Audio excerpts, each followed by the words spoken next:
Influenced by the culinary traditions of its neighbours, Thai cuisine is a melting pot of ideas adopted from Burma and Laos to the north, Cambodia and Vietnam to the east, and Malaysia to the south. Dishes are lightly prepared with strong aromatic ingredients, and every meal adheres to the philosophy of balancing the 5 fundamental flavours of heat, sour, sweet, salty and bitter. Join us as we explore the classic dishes, unique tastes and the diversely exotic cultural flavours of Thailand.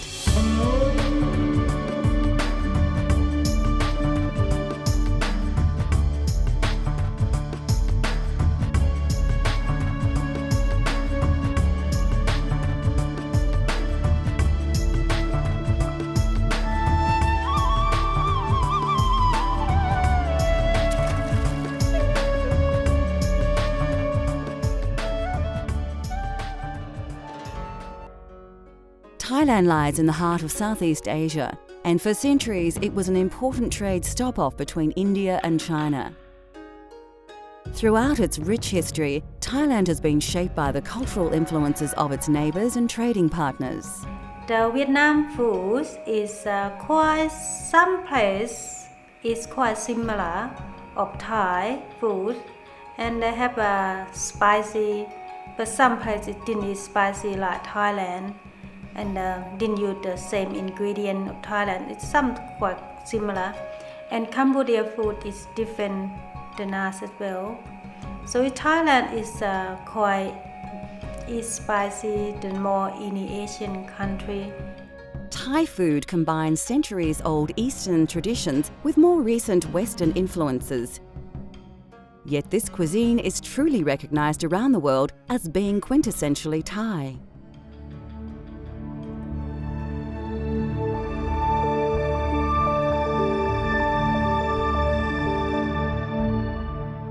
Thais use an abundance of aromatic herbs and spices to add intense flavours and tastes to their meals.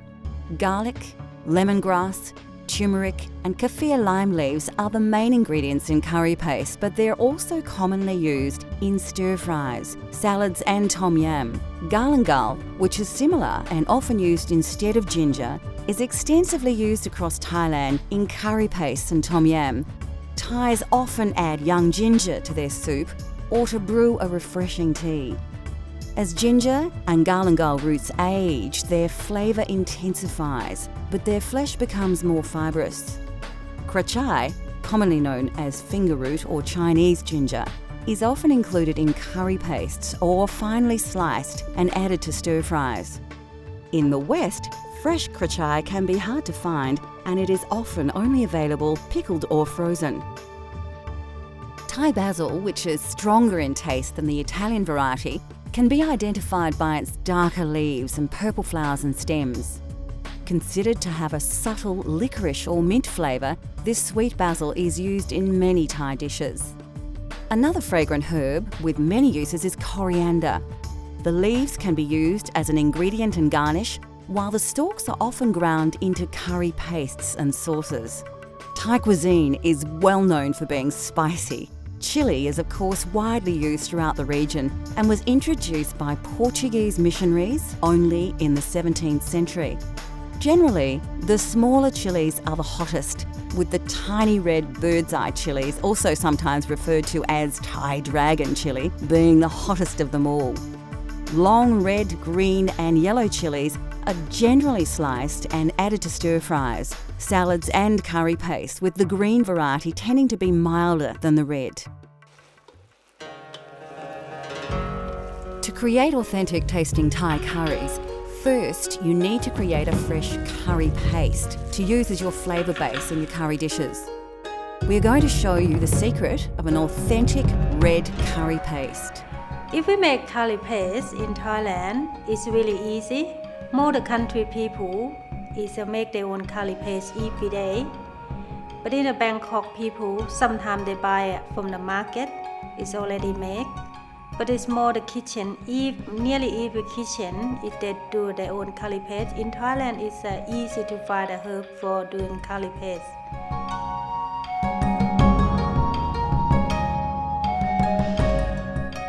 You'll need a mortar and pestle for this recipe. If you don't have one, a small blender will do the job. You'll also need a variety of spices and vegetables that you may only be able to get from your local Asian grocer or market. When you select your ingredients, fresh produce may not always be available, but many ingredients also come in 3 varieties: frozen, pickled or dried. And remember, if you're using dried chilies, you will need to soak them in water for a few minutes to soften them.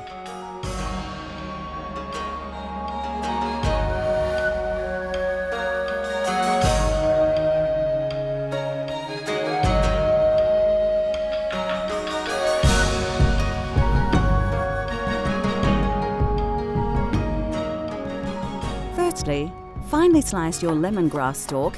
Take care to cut it as small as possible so it grinds well in the mortar and pestle. Do the same with the galangal, again slicing as finely. Depending on the size of your root, you may not need it all. Add about a teaspoon to your mortar. Chop the krachai into small pieces. We are using krachai that is frozen, so it's quite soft now that it's thawed. If you have access to fresh, you may need to chop in finer. Carefully slice the zest off the kaffir lime, then dice it finely. You don't need to use the whole lime peel, about 2/3 is fine. If you don't have a kaffir lime, you can use finely diced kaffir lime leaves. Add your chilies to the mortar and then use your pestle to grind and pound the ingredients into a coarse paste. This will take some time, and if you are sensitive to chilies, your eyes may water a little. Keep working the paste until you have a similar consistency to this, a slightly coarse but even paste with no chunks. Put your mortar aside and grab your shallot. Remove the dry skin by peeling off the outer layer. Again, finely dice the shallot to add to the mix. Next, add the peppercorns and peel and dice the garlic. Once you've added the garlic to the mortar, it's time to work the contents into the paste. It's important to ensure that you have an even textured paste. If you are finding the mortar and pestle hard going, you can use a small blender to save time and your arm. Once you have a smooth paste, add the shrimp paste. Work it into the mix with the pestle. You can use a spoon to keep the paste off the sides of the mortar. Once it's well mixed, you have an authentic Thai red curry paste.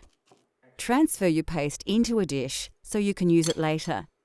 We'll use ours to make a red curry later in the show. Freshly made curry paste will keep in the fridge for about a week.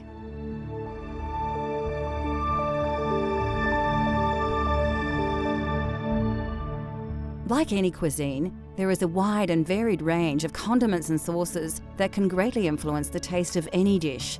One of the most important ingredients in Thai culinary culture is fish sauce, a salty and intensely flavoured sauce derived from fermented fish, salt and water. Other condiments include soy sauce, lime paste, shrimp paste, vinegar, peanuts and various dried and pickled produce.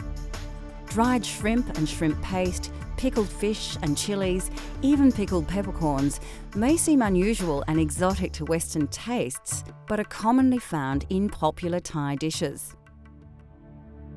Still to come on Cultural Flavours Thailand, we spice things up with a tasty red curry, explore the mouth-watering array of Thai fruit and vegetables, and we get cooking with noodles.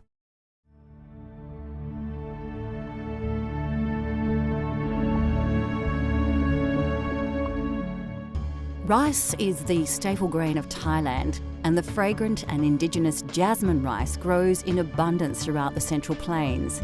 A long grain rice, it's generally served with most curries and some stir-fries, and is even eaten at breakfast. There are several varieties of rice, including sticky rice, which is popular in desserts, and as the main rice to the north of the country.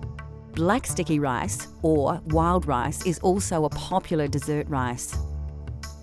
In Thailand, noodles are often eaten as a snack for lunch or used in soups. They are usually made from either rice, wheat or mung bean flour and are available either as fresh or dried. The most common are the rice noodles, which come in 3 varieties: wide and flat, thin and flat, and round and thin, which are known as vermicelli in the West. Noodles form the basis of many Thai dishes and stir-fries, like the pad Thai we will be making later in the show.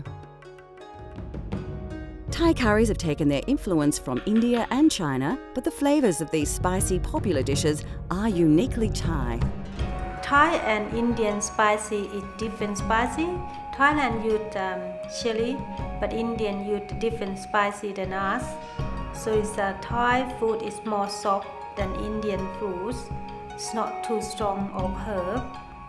And the Chinese food is more didn't have a spicy in their mouth, just more stir fry and soup.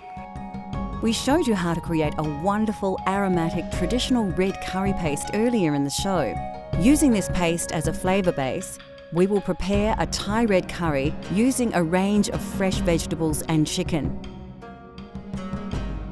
For this recipe, you will need a selection of fresh vegetables. Remember, if you can't find these exact ingredients, seasonal vegetables will do, although ingredients like kaffir lime leaves are important.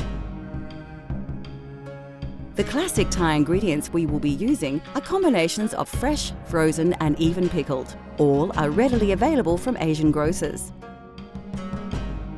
This can be a vegetarian dish if you prefer, but it is commonly cooked using chicken or pork.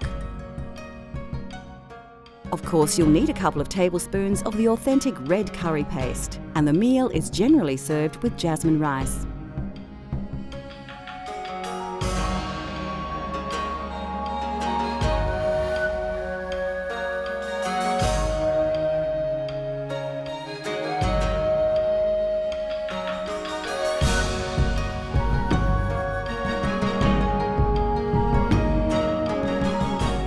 Firstly, you'll need to prepare all your ingredients. Slice the snake beans, not too finely, into about 3 centimetre or 1.5 inch lengths. The capsicum needs to be cut lengthways, taking long slivers off the edges while avoiding the seeds at the core of the pepper.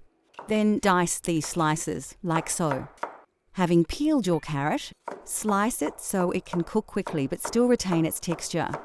You can put all these vegetables into a bowl as they'll be used together. Strip the string from the snow peas and slice them once or twice. Chop the cauliflower into coarse chunks and do the same with the eggplant.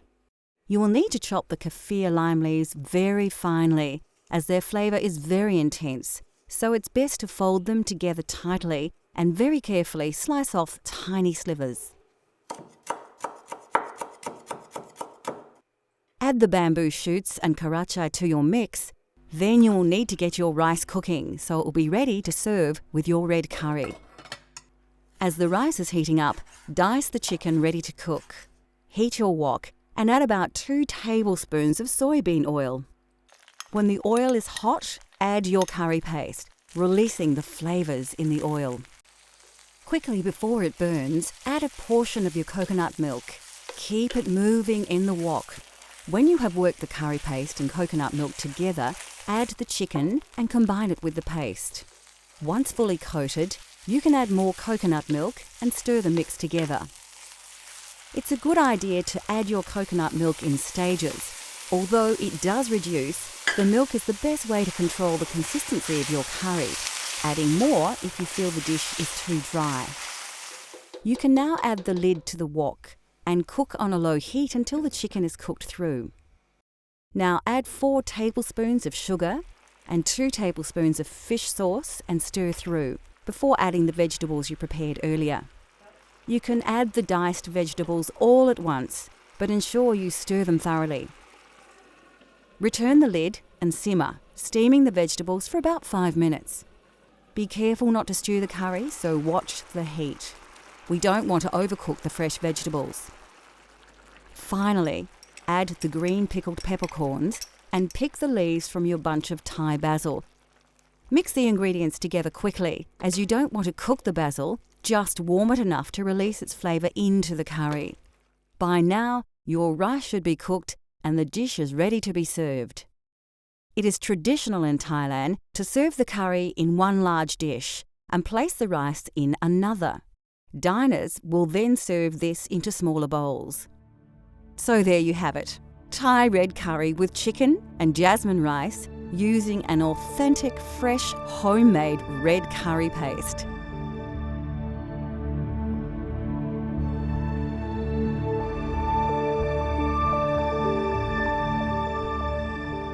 Situated within the tropics, this fertile country produces an abundance of aromatic herbs and spices, as well as many varieties of delicious fruit and vegetables. It is, therefore, not surprising that Thais have developed a cuisine that rivals any in terms of variety and diversity.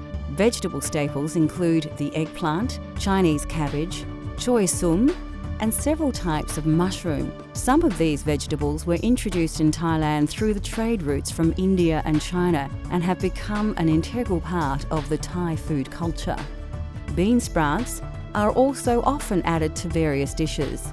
The sprouts are actually newly germinated mung beans and are crisp and sweet. Lesser known vegetables to Western tastes include the snake bean, a versatile string bean that is extremely popular throughout Thailand. Like many vegetables, the snake bean has various names from different regions, and you may find them referred to as asparagus beans, long podded cowpeas, and the Chinese long bean, as well as the Indian-style eggplant.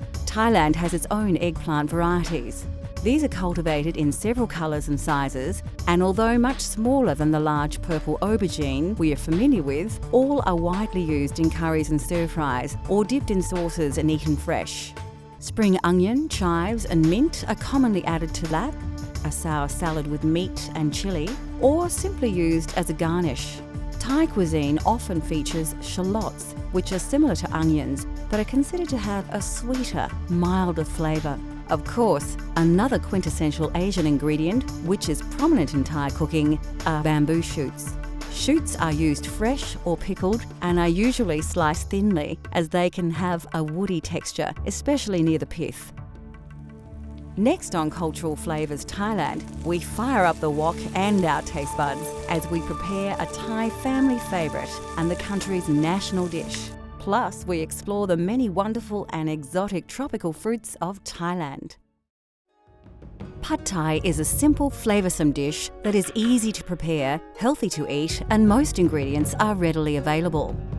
In Thailand, we eat a lot of pad thai. Some people eat for snack and lunch, dinner, but sometimes it's evening sup.